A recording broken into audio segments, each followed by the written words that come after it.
Today, we're talking about something a lot of people ask, how to change your name on Facebook.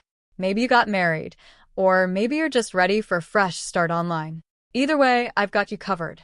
Let's get started.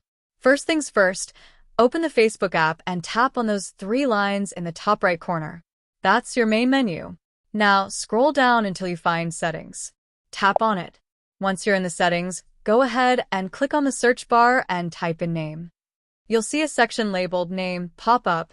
Go ahead and tap that. Here's where the fun happens.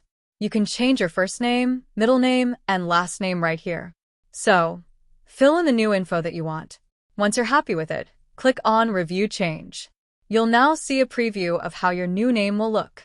Facebook will give you a couple of options for how it should appear, so pick the one you like the most and then tap Save Changes. And that's it. Your name has been successfully changed. If you want to double check, just go back to your profile and you'll see your new name displayed right there.